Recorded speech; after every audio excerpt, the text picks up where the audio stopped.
Buama iya alung ka mingko san chini de lo khan saya de ching nu si he phura alung ko picha pi yet lai chin de ching nu bo tini chino pyo pya chin da ka tong ti tama ti yaw ye pom pi ma ho ba bo ti pom pin ka ti video ko chini de me pom pin ba nga ba lo yet lai chin da le edi yet lai chin de sik kam ma nga do ye o naw ne နှလုံးသားထဲမှာဘာလို့ဖြစ်ပျက်နေတယ်လဲဆိုတာဒီနေ့ကျွန်တော်ပြောပြသွားမှာပါနေဝင်ယူရဲ့အချိန်တစ်ခုမှာပေါ့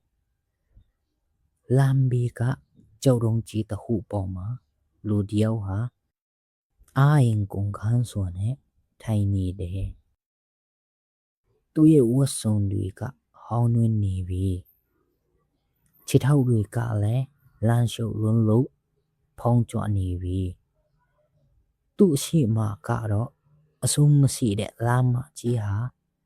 တောအုပ်ကြီးတဲ့ကိုသူဝင်သွားတာမြင်နေရတယ်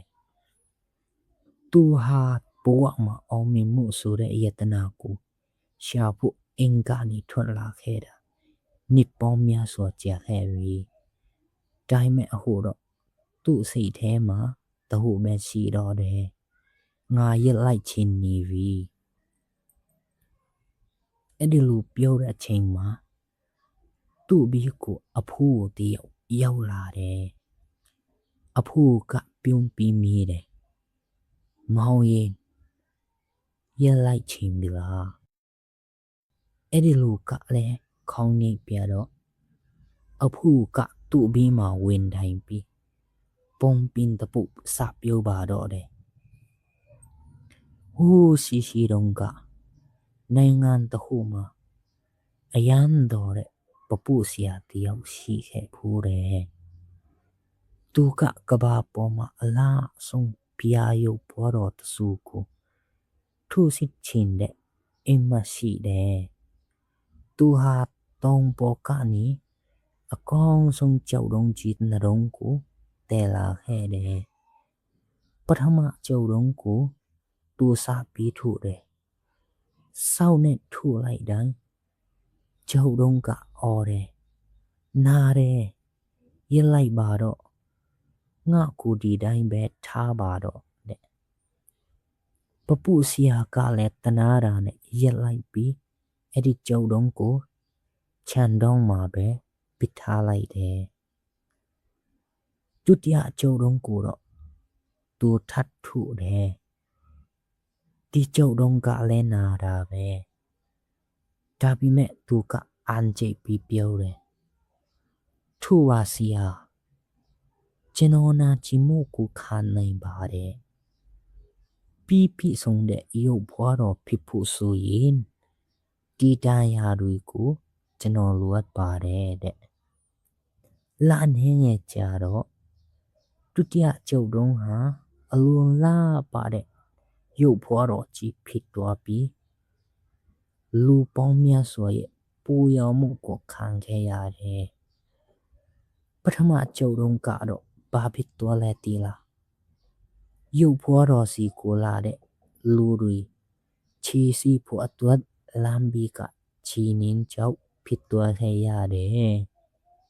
အဲ့ဒီချိန်မှာအဖိုးကစကားကိုခဏဖြတ်ပြီးဟိုလူကိုကြည့်လိုက်တယ်မောင်ရင်အခုမောင်ရင်ခံစားနေရတဲ့နာကျင်မှုတွေရက်လိုက်ချင်တဲ့စိတ်တွေဟာမောင်ရင်ချီနင်းကြောက်ဖြစ်လာမလားရုပ်ဘွားတော်ဖြစ်လာမလားဆိုတာကိုဆုံးဖြတ်နေတဲ့အချိန်ပဲမောင်ရင်တီလားရက်လိုက်ချင်တဲ့အချိန်ဆိုတာတကယ်တော့အားနေတာမဟုတ်ဘူးအဲ့ဒါဟာမောင်ရင်ရဲ့အတ္တ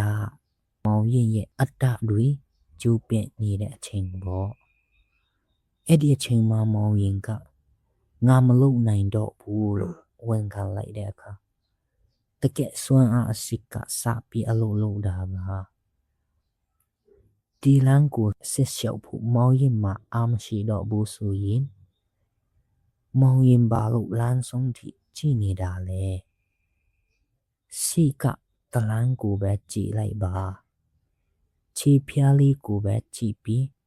တလန်းချင်းလမ်းပါတခါတလေကျရင်ဘဝဆိုတာမာရသွန်ပြီးတာမှမဟုတ်တာတလန်းချင်းစီကိုတီချာနင်းပြီးကြော်ဖက်သွဲရတဲ့အမှုပညာပါပဲအဖို့ကအမတ်တထားရလိုက်ပဲပြီးတော့ကောင်းကင်ကိုလက်ညှိုးထိုးပြတယ်ဟိုးမှကြည်စမ်းကျဲတွေကအမောင်ဆုံးညမှာပူလင်းတာမဟုတ်ဘူးလား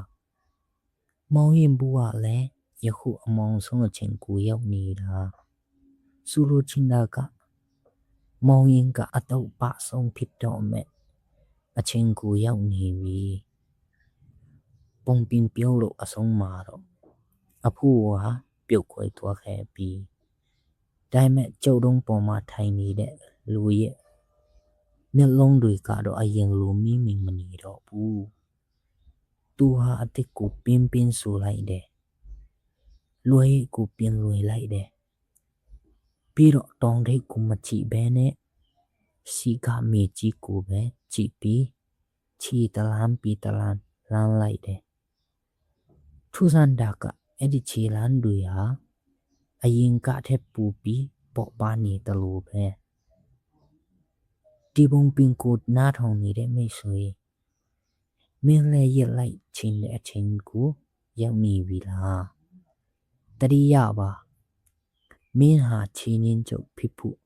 ဒီလောက်ဝေးတဲ့ခရီးကိုလာခဲ့တာမဟုတ်ပါဘူးမင်းဟာရုပ်ဘွားတော်တဆူလို့တင့်တယ်ဖို့အတွက်ဒီနာကျင်မှုတွေကိုဖျက်ဆီးနေရတာပါအခုပဲမက်ဆီမိတ်အသက်ဆူသွင်းပြီးရင်နောက်ထပ်တလန်းတည်းပဲလမ်းကြည့်ပါအဲ့ဒီတလန်းကမင်းကိုအောင်မြင်မှုရှိခေါ်တော့ပါလိမ့်မယ်အားလုံးပဲဒီပုံပင်ကို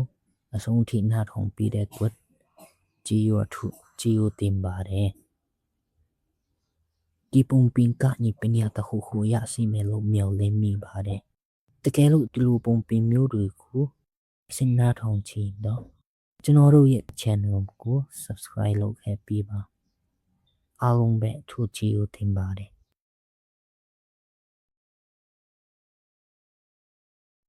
ကျမချမ်းသာကြပါစေ